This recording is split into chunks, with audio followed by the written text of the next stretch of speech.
Peace be to you. A man of the theater came to see me a few years ago.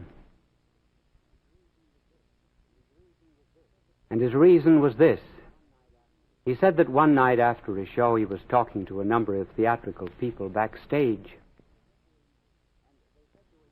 And they said to him, "You are a Catholic, aren't you?" He said, "I used to be." But he said, "I've done considerable reading in comparative religion, psychology, psychiatry, and metaphysics, and I had to give it up. Nobody could answer my questions." Someone said, "Why don't you go to Bishop Sheen and have him answer your questions?" So he said, "Here I am. And I have a number of questions I would like to put to you." And I said to him, "Now, before you ask a single question, you go back to the hotel where you were living, get rid of that chorus girl you're living with, and then come back and ask the questions." And he threw up his hands and laughed, and he said, "Oh, certainly. I'm trying to fool you just like I fooled myself." That's the reason. I saw him not very long ago, and I said, "Well, you are still off the track, aren't you?" He said, "Yes, but I have not thrown away the map." Now, here was a perfect example of someone covering up conscience. And it is of conscience that we would speak. For conscience carries on with us a kind of an unbearable repartee. We are very different from the rest of creatures, regardless of how much we insist on similarities. What makes us different is that we can reflect, turn back upon ourselves. No stone can ever turn a part of itself on another part of itself. No page of a book can so completely be absorbed in another page of the book that it understands that page. But we humans, we have the power of looking at ourselves in a kind of a mirror. We can be pleased with ourselves. We can be angry with ourselves. And so it is possible for us to have tensions of all kinds which do not happen to animals. You will never in your life see a rooster with an Oedipus complex. You will never see a pig with an Oedipus complex. No animal ever has a complex. Scientists have induced ulcers, indeed in some animals, but they were introduced by humans. The animal left to itself, however, never feels this tension. We do. We feel a tension between what we are and what we ought to be. Between the ideal and the fact. We are somewhat like a mountain climber. We see the peak way up at the top to which we're climbing and which we hope to attain. And down below, we see the abyss into which at any time we might fall. Now, why is it that conscience does trouble us this particular way when it does not trouble the rest of creatures? Why is it we try to escape it? Think of how many abnormal ways there are of avoiding it. Sleeping tablets, alcoholism. These are just a few of the ways of avoiding this unbearable repartee. Then have you ever noticed how pessimistic some people become? They are always expecting rain on the day of the picnic. Everything is going to turn out to be a catastrophe. They know it. Why do they take this attitude? Because in their own heart and soul, they know very well that the way they are living and violating their conscience deserves some kind of an unfavorable judgment. And so they bring back that judgment upon themselves and are always awaiting the electric chair. Their judgments are influenced by this pessimistic attitude. Another psychological manifestation of avoidance of conscience is hypercriticism. The neighbor is always wrong. And have you ever noticed the letters that are sent to the newspapers? They begin with, "The trouble with my husband is this. I cannot stand my wife because my son is stubborn." And then in the ordinary affairs of life, the poor neighbor never can do anything good. Why this hypercritical attitude? Abraham Lincoln once gave the right answer to it. He was going into a hospital in Alexandria during the Civil War, and at a time when presidents were not well known because Brady had not circulated all of his photographs. And as he went into the hospital, some young man running out bumped into Lincoln, sent him sprawling on the floor, and shouted at Lincoln, "Get out of the way, you big, long, lean, lanky stiff." And Lincoln looked up at him and said, "Young man, what's troubling you on the inside?" And so with hypercriticism. We are so conscious of a real sense of justice that if we do not right ourselves, we have to be righting everybody else. For example, you cannot go into a room where there are a series of pictures and one of them is 2 inches awry without straightening out that picture.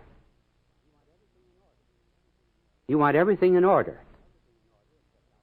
We want everything in order except ourselves. Then there are more serious escapes from this unbearable repartee. And in order to let you know that human nature has always acted in the same way, let us go back to Shakespeare. In his great tragedy, Macbeth,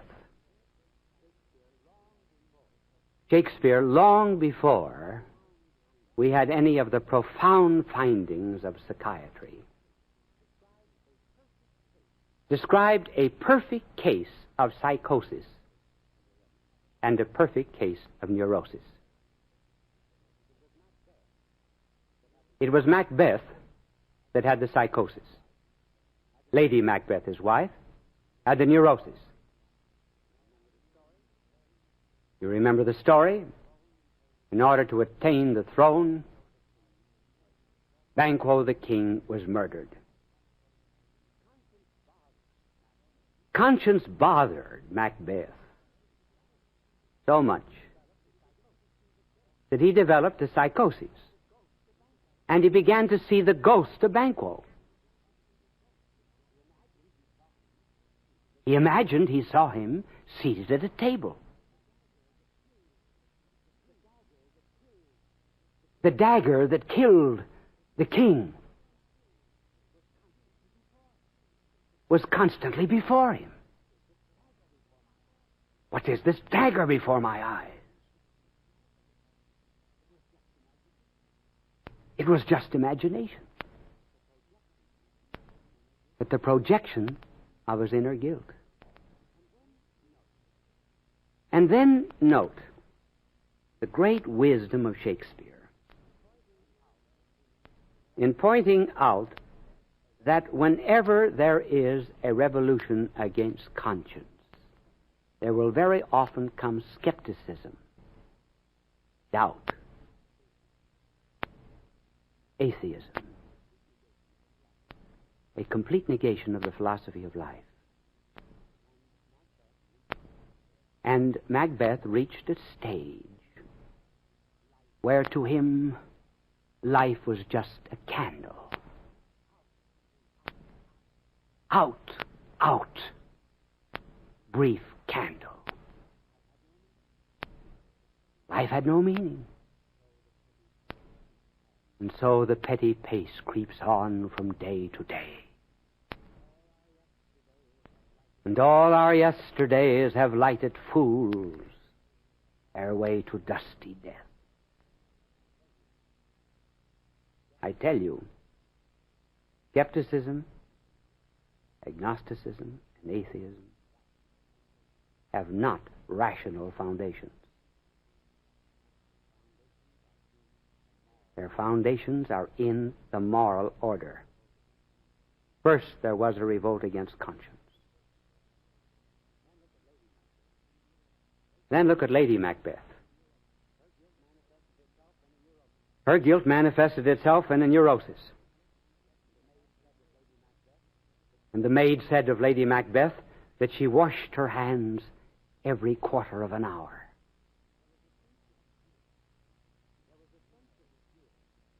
There was a sense of guilt in her which she had completely negated.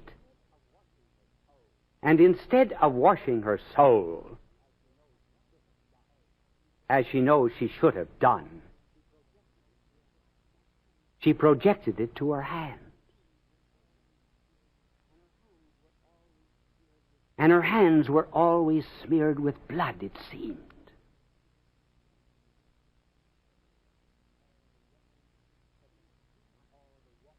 She said that not all the waters of the 7 seas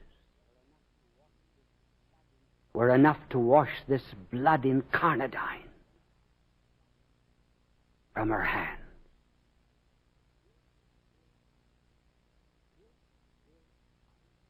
Guilt will out.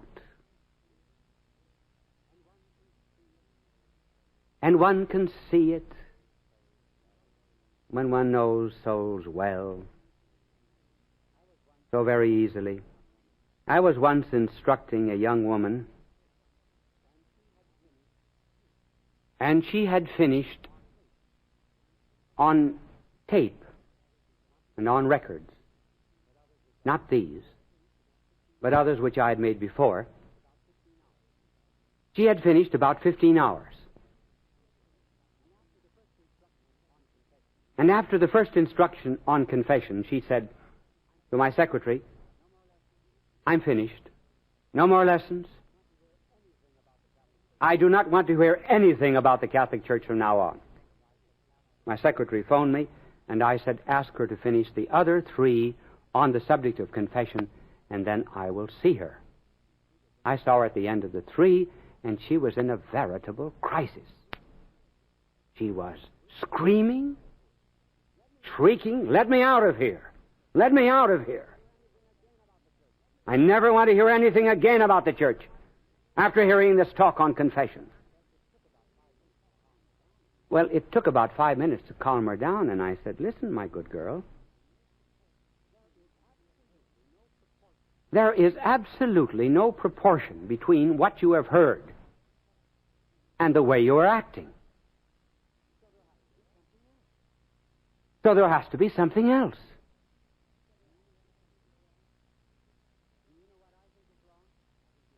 Do you know what I think is wrong? I think you've had an abortion. He said, yes. So happy that it was out. Now see how that bad conscience came out? An attack upon confession, the truths of faith. That was not the problem. Very often, we will find that an attack upon religion satisfies for the moment this uneasy conscience. Now, what does this conscience mean? What significance has it for us? Well, conscience is something like the United States government. The United States government is divided into three offices: the legislative, the executive, and the judicial. The legislative, Congress that makes laws. The executive, the president, who witnesses to the conformity of law and action. And finally, the Supreme Court, which judges that conformity. Now, we have all of these inside of us. First of all, we have a Congress. There's a law inside saying, thou shalt not. I might interrupt myself for a moment to define conscience very simply as conscience is that which makes you feel good after. And wrong is that which makes you feel bad after. So we have a law. Thou shalt not. Where does this law come from? From myself? No, if it did, I could do away with it. If I made it, I could unmake it.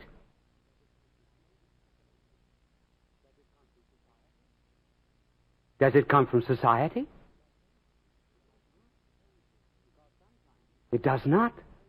Because sometimes conscience praises me when society condemns me. And sometimes conscience will condemn me when society praises me.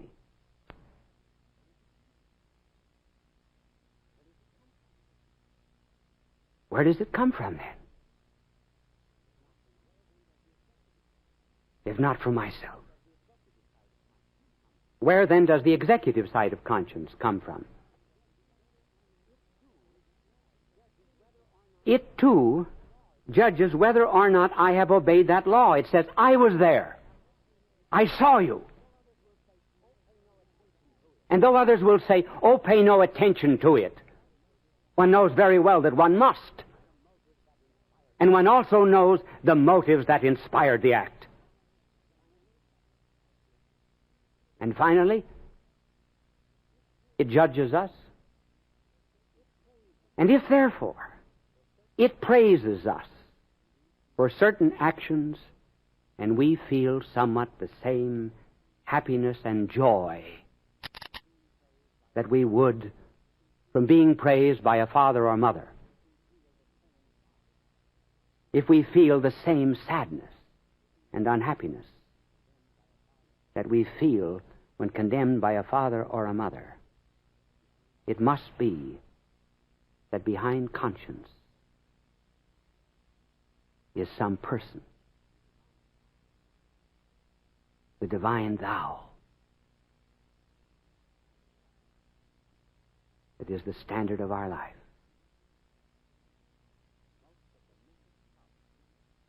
Most of the mental problems from which people suffer today is due to a mental revolt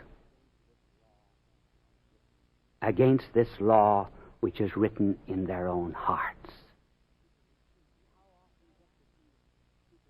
And how often, just as soon as people return again to conscience,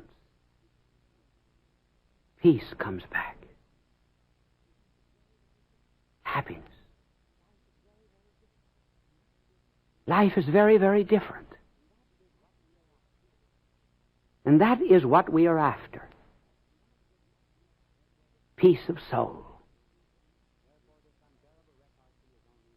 Therefore, this unbearable repartee is only one side of conscience. It is the conscience that tells us when we do wrong, so that we feel on the inside as if we've broken a bone. The bone pains, because the bone is not where it ought to be. Our conscience troubles us, because the conscience is not where it ought to be. And thanks to this power of self-reflection that we have, we can see ourselves, and particularly at night. As the poet put it, every atheist is afraid in the dark. And it's a gentle voice saying, you are unhappy. This is not the way. Your freedom is never destroyed. But you feel the sweet summons. And you ask, well, why is it not stronger? It's strong enough if we would listen. And God respects our freedom that He gave us. You perhaps may have seen a painting of Holman Hunt. It is a picture of our blessed Lord standing at an ivy-covered door, a lantern in his hand, and knocking. Holman Hunt was very much criticized for that painting. And the critics said there was no latch on the outside of the door.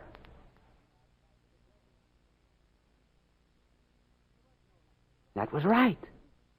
There was no latch on the outside of the door. It was conscience. The door is opened from the inside.